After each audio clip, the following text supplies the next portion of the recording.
Bismillah, alhamdulillah, wassalatu wassalamu ala rasulillah. Ya, kemarin kita sudah bahas yang daf'u tawahumu, ya tawahumu, malaysa muradan. Berarti sekarang kita masuk ke asyar, bayan nasihatil lugha min lughatil Arab. Ya, silakan, Pak. Bayan sihhati lughah min lughatil Arab. Kama fi qiraati Hamzah wal arham bil khafdi min qawlihi ta'ala wattaqullaha alladzi tasaaluna bihi wal arham fa qiraatul khafdi hujjatun ala jawazi atfil ismi zahir ala dhamir min ghairi i'adatil amil kama huwa mazhabul kufiyyin fi hin annal baqin qara'u wal arhama bin nasbi. Penjelasan tentang sahnya suatu kaidah dalam kaidah bahasa Arab. Dari kaidah bahasa Arab. Sebagaimana bacaan Hamzah dan arham ya. Sebagaimana bacaan wal arhami. Pada bacaan wal arhami dengan mengkasrahkannya pada firman Allah Ta'ala wattaqullaha allazi tasaaluna bihi wal arham. Imam Hamzah membacanya dengan mengkasrahkannya sebagai maka bacaan yang kasroh sebagai hujjah atas dibolehkannya menyambungkan isim zahir kepada domir tanpa mengulang amilnya sebagaimana mazhab kufi ahlu Kufah,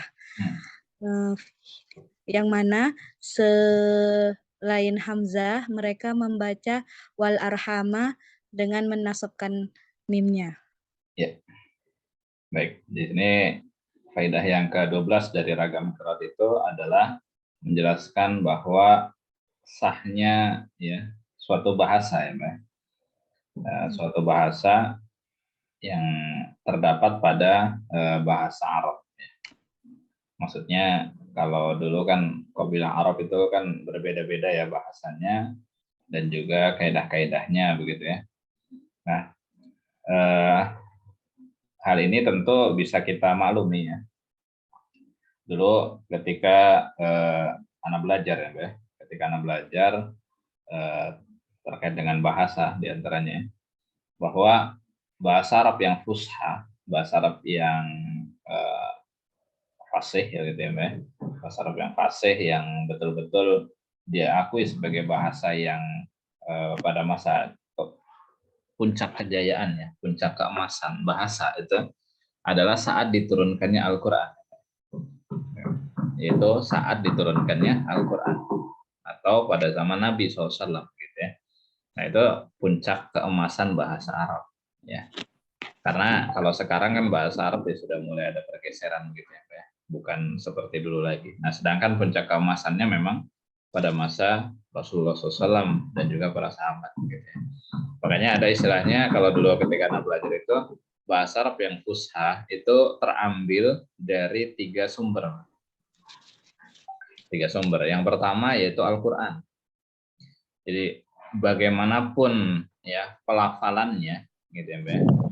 Bagaimanapun pelafalannya dan di ragam qiraat apapun dia ada gitu ya, selama qiraatnya mutawatir dan tentu ini sesuai dengan definisi dari Al-Qur'an ya. Definisi Al-Qur'an adalah wahyu yang diturunkan dari Allah Subhanahu wa taala kepada Nabi Muhammad SAW melalui perantara malaikat Jibril ya, dan juga ada di situ keterangan mutawatir gitu. Jadi Al-Qur'an itu memang syaratnya mutawatir. Ya, mutawatir. Jadi Al-Qur'an yang kita baca sekarang, yang kita pelajari dan bahkan jumlahnya sampai 10 qiraat itulah yang disebut dengan 10 qiraat mutawatir. Kalau yang 7 tidak ada perbedaan pendapat ya dari kalangan ulama khususnya ahli qiraat ya. Ahlul Quran semuanya sepakat gitu ya. Dan juga selain ahlul Quran pun sepakat bahwa 7 qiraat sab'ah itu sah. Gitu. Ya, walaupun ada sebagian yang meragukan sebagian bacaan yang lain ya. Di antaranya qiraah Hamzah ini ya. Qiraah Hamzah ini memang dapat beberapa kritikan ya kalau kita baca di biografi Imam Hamzah ya, Mbak. Di antaranya adalah dari Imam Syu'bah bahwa qiraah Hamzah itu qiraah yang bid'ah gitu, Mbak. Terus juga dari Imam Ahmad bin Hambal juga beliau tidak menyukai qiraah Hamzah. Kenapa? Karena banyak imalahnya gitu. Banyak imalahnya yang ya istilahnya beliau nggak sepakat gitu ya. Nah, seperti itu. Nah, beliau di Baghdad ya waktu itu. Nah, dengan qiraah Hamzah itu nggak sepakat. Nah, kemudian juga Imam Sufyan bin Uyainah, Imam Sufyan bin Uyainah mengatakan yang kurang lebih perkataannya bahwa beliau kalau jadi makmum sedangkan imamnya membaca qiraah Hamzah, maka beliau akan ulangi lagi sholatnya. Jadi sampai segitunya. Jadi nggak sah sholatnya kalau pakai bacaan qiraah Hamzah begitu ya. Nah, tapi kemudian ya ulama-ulama generasi setelah beliau ini ya itu kan hampir sezaman ya. Ya, zaman Imam Syu'bah, Imam Ahmad bin Hambal, kemudian zaman Sufyan bin Uyainah. Nah, generasi-generasi setelahnya menjawab pernyataan tersebut, begitu ya, Mbak ya. Ya, di antaranya yang paling kuat membela adalah Al-Imam Ibnul Jazari pada abad ke-8. Beliau yang sampai mengkodifikasikan sampai 10 qiraat ya. Nah, itu banyak penjelasannya di kitab An-Nasr fi Qiraatil Asr al-Mutawatir. Jadi beliau jelaskan secara detail ya hujah-hujah yang menyatakan bahwasanya 10 qiraat itu yang beliau kodifikasikan itu adalah sah begitu. Nah, jadi semuanya terjawab. Ya, anggapan-anggapan seperti itu anggapan yang kurang tepat begitu ya. Ya, karena masih kurang dalilnya, kurang hujahnya. Sedangkan dilihat dari sisi sana, dari sisi ini sudah jelas mutawatir. Jadi kalau ditolak karena hanya ra'yu saja, pendapat begitu ya, nah itu maka tidak bisa begitu ya. Karena ini bacanya menyelisih kaidah bahasa Arab yang enggak. Gitu. Justru yang ada adalah bahasa Arab itu ngikutin Quran, ya.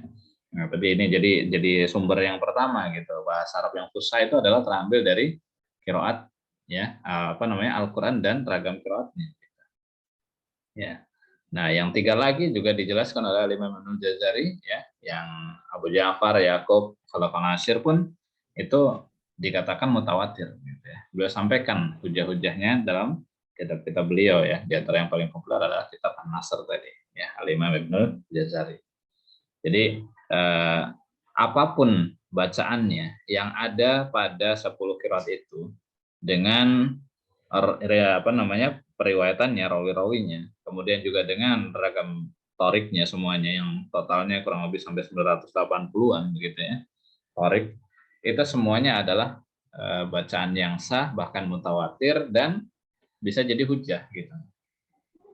Nah, seperti itu. Jadi ini yang perlu dipahami, fondasi awalnya yang perlu kita pahami bahwa apapun yang ada di dalam Al-Qur'an dengan semua ragam bacaannya ya, yang 10 qiraat yang mutawatir, maka itu dikatakan sebagai bahasa Arab yang fusha gitu. Dan juga bisa jadi hujah dalam bahasa Arab. Makanya kalau dulu kalau belajar bahasa Arab itu kalau pakai alfiyah bagus ya, Mbak. Pakai alfiyah dalilnya bagus gitu ya. Bahkan ya dikatakan kalau di pesantren-pesantren tradisional ya sudah cukup tinggi ya pakai dalil alfiyah begitu. Tapi ada yang lebih tinggi lagi Mas sebetulnya. Kita apa? Yaitu dengan dalil Al-Qur'an itu sendiri ya. Dengan dalil Al-Qur'an ya. Nah, jadi kenapa kok boleh mengataskan isim zahir dengan dhamir gitu misalnya.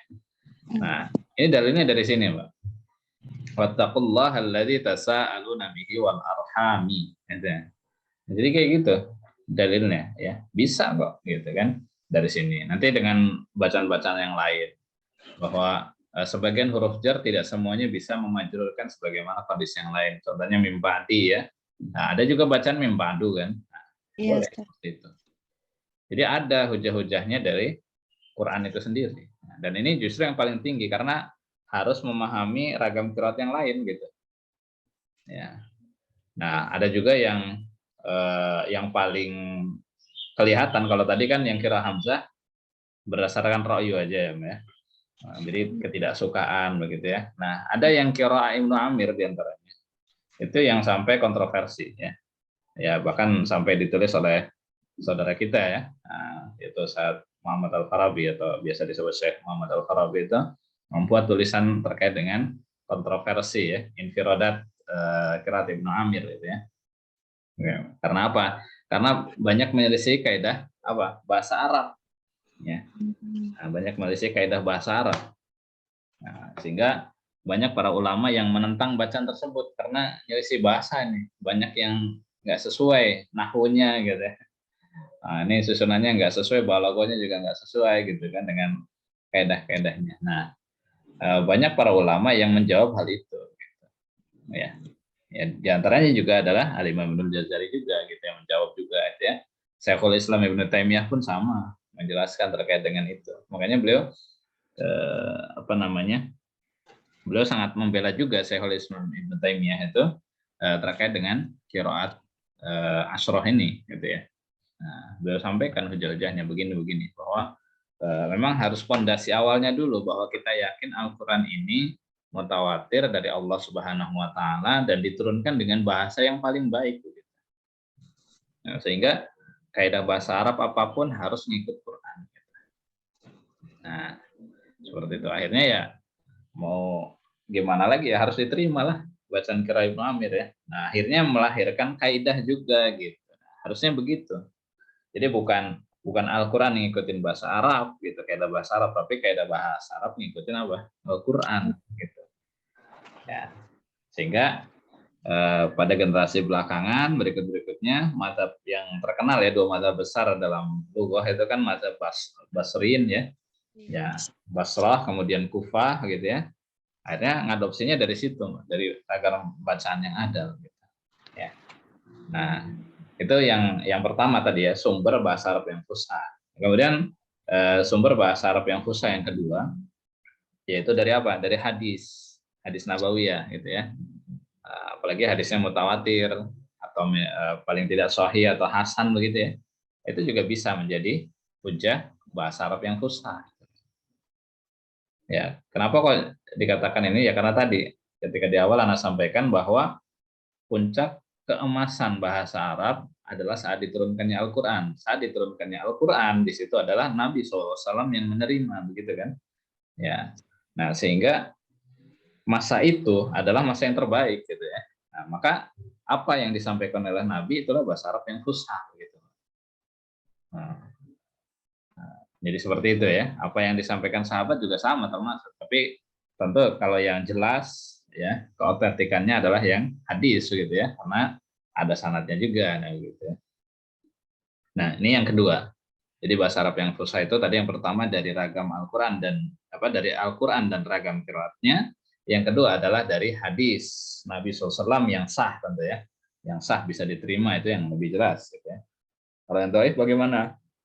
Yang dhaif selama tidak dhaif banget yang kalau untuk hujah bahasa Arab masih bisa lah gitu ya. Tidak palsu apalagi gitu ya. Kemudian yang ketiga apa? Dari syair jahiliyah.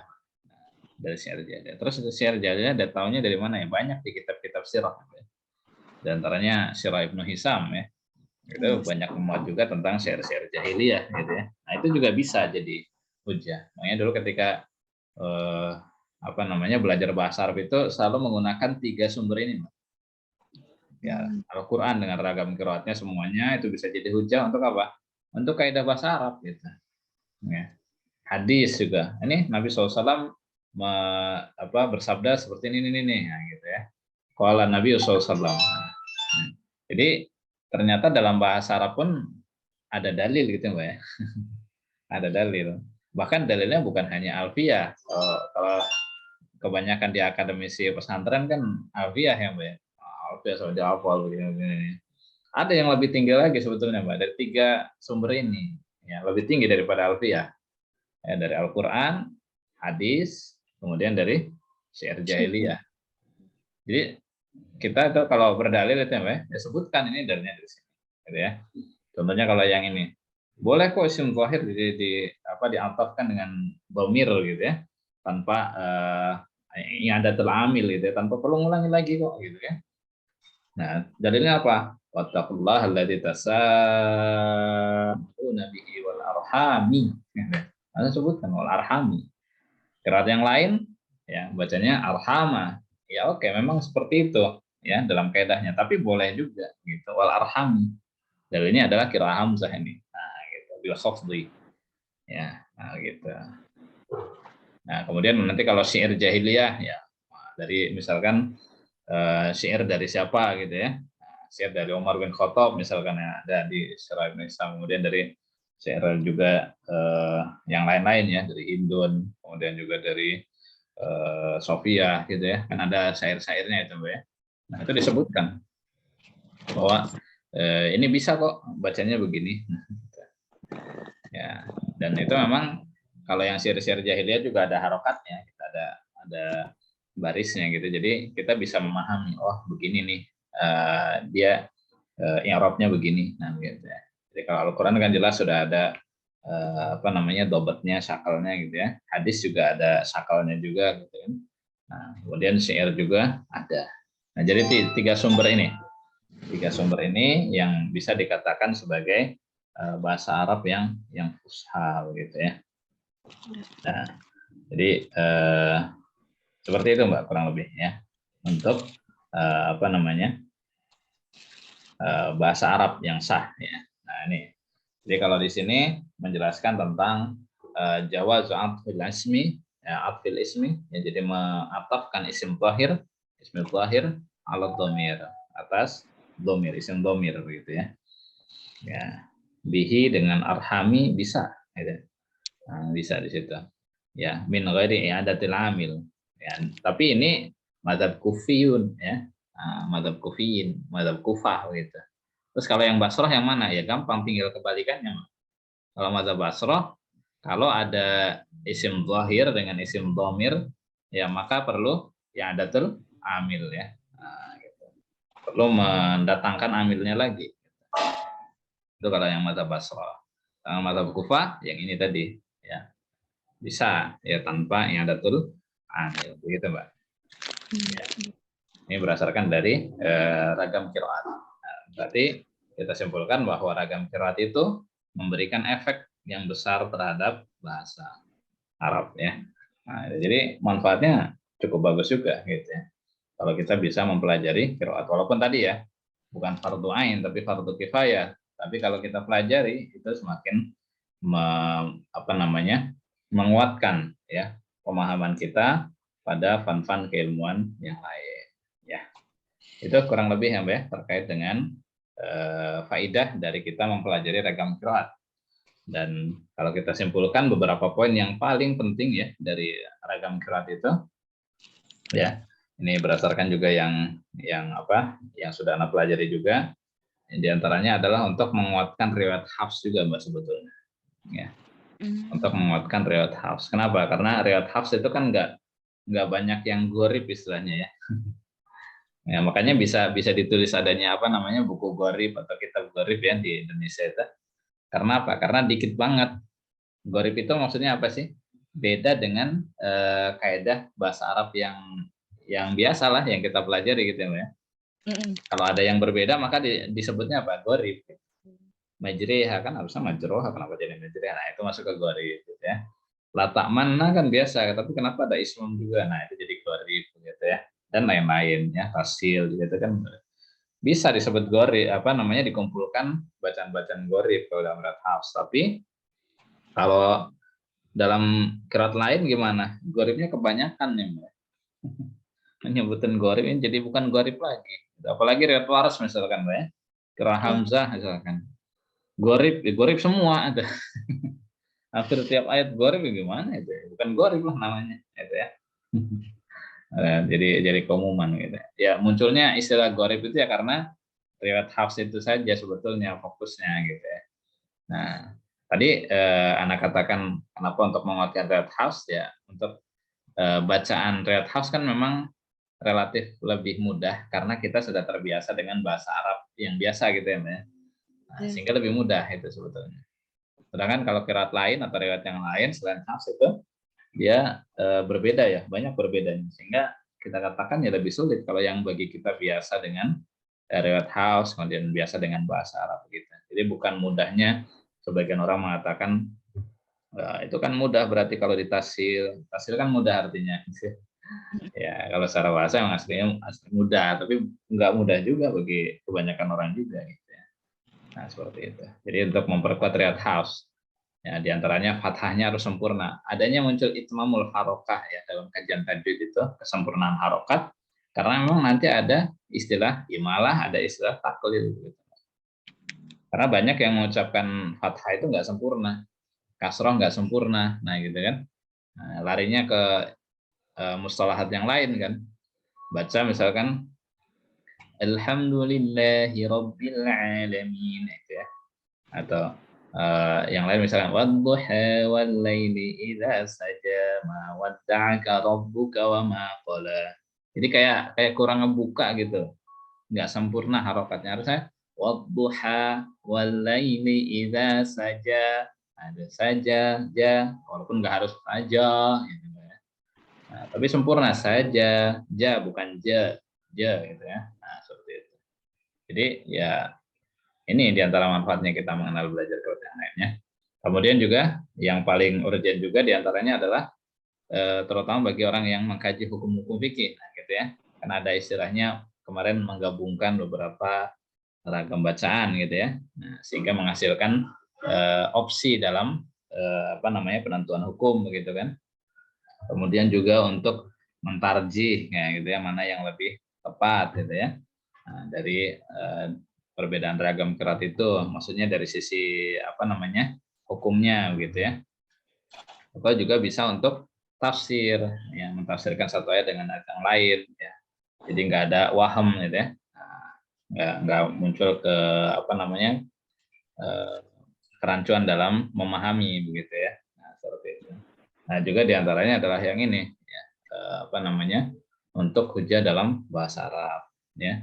Dan juga yang lain kemarin diantaranya adalah apa? Bahwasanya ini termasuk salah satu kemuliaan ya yang Allah Subhanahu Wa Taala berikan kepada umat Islam gitu ya, dengan ketersambungan sanatnya, kemudian dengan ininya sehingga nggak bisa dikatakan oh Qurannya berubah tuh gitu kan, karena sebagian orang orientalis kan mengatakan tuh Quran juga banyak yang berubah gitu kan. Ya karena mereka nggak paham gitu ya terkait dengan ragam qiraat yang ada, bukannya berubah gitu ya. Kemarin kan sudah disebutkan tidak menimbulkan adanya apa? Pertentangan ya. Nah, gitu. Tidak menimbulkan pertentangan. Jadi ragam qiraat itu walaupun dari sisi makna pasti beda ya. Nah, namanya ta'lamun dengan ya'lamun kan beda ya. Ada yang nanyakan ini mananya berubah dong Ustaz. Iya memang mananya berubah kalau secara lafziyah, secara perkata gitu. Ya, perubahan makna. Nah, tapi kalau kita telisik lebih jauh ya tadi bukan untuk itu, justru malah ya syuddu ba'dhum ba'dha gitu, saling menguatkan. Yusaidu ba'dhum ba'dha, saling menguatkan begitu ya. Yang lainnya di antaranya adalah dalam kajian tafsir begitu ya. Yang paling kelihatan karena yang paling sering digunakan memang di kitab-kitab tafsir ya, diantaranya kitab tafsir Al-Baghawi misalkan ya menyebutkan itu. Kemudian juga ada kitab khusus yaitu tafsir bil qiraat, itu juga bagus ya. Nah seperti itu, sehingga kalau bisa menggabungkan dari berbagai sisinya itu lebih sempurna insya Allah dalam memahami Al-Quran dengan ragam qiraatnya. Jadi nggak ada istilahnya Qurannya kok bertentangan ya, walau kana min indillahi lawajadu fihi ikhtilafan katsira gitu ya. Kalau seandainya bukan dari Allah ya memang akan ada ikhtilaf di situ, pertentangan gitu ya. Pertentangan yang banyak, tapi karena ini dari Allah, ikhtilafnya bukan ikhtilaf tudad gitu ya, saling bertentangan enggak. Tapi justru adalah ikhtilaf yang saling menopang satu sama lain sehingga maknanya semakin sempurna. Begitu ya Mbak ya kurang lebih. Ini agak panjang ya, karena kita sudah habis terkait dengan faedah, jadi kita perkuat lagi, kita simpulkan, dan insya Allah nanti di pertemuan berikutnya kita sudah mulai masuk ke mustalahat fi ilmil qiraat ya. Nah, ini juga penting ya untuk pelajari kalau sebelumnya supaya pondasinya kuat dulu terkait dengan qiraat. Kemudian nanti di mustalahat qiraat ini adalah pondasi supaya nanti ketika ada istilah-istilah di apa namanya kajian usul gitu ya, nah, itu sudah paham apa sih istilah ini, apa istilah ini. Ya sama seperti halnya kita mau belajar hadis, gitu ya, mau mendalami hadis kan perlu apa belajarnya? Mustalahul hadis dulu kan gitu ya, supaya tahu istilah-istilahnya. Gitu. Nah kalau di Ya, sini mustalahat al-qiraah gitu ya, supaya kita paham. Ya, nah, ini ya, bagian penting. Nanti kita juga akan singgung bagaimana sih cara pengucapannya. Jadi nanti ketika masuk ke usul itu tinggal murojaah doang, gitu ya. Oh ini apa namanya sukun mahot nih apa nih gitu kan misalkan ya. Nah, kemudian ikhtilas itu apa gitu ya, imalah subro, imalah kubro itu apa nah, gitu ya. Nah, itu nanti ya. insya Allah akan dibahas di mustalahat ilmu qiraat. Baik, mungkin itu saja dulu Mbak, atau ada yang mau ditanyakan? Insya Allah enggak, Ustaz. Ya, ya baik, alhamdulillah. Ya, sambil apa namanya terus ya untuk yang hafalannya jangan lupa. Ya nanti di edit lagi di murojaah. Tapi selama ini selalu murojaah, Mbak? Atau belum sempat nih? Sibuk masih dengan ini kegiatan. Ya, mungkin masih banyak aktivitas ya. Oke, nanti kalau ada kesempatan silakan di murojaah lagi ya. Di kesempatan berikutnya. Baik, kita cukupkan untuk pertemuan kali ini. Subhanakallahumma bihamdik, asyhadu an la ilaha illa anta astaghfiruka wa atubu ilaik. Akhiru da'wana alhamdulillahirabbil alamin. Wabillahi taufiq wal hidayah. Assalamualaikum warahmatullahi wabarakatuh. Waalaikumsalam warahmatullahi wabarakatuh.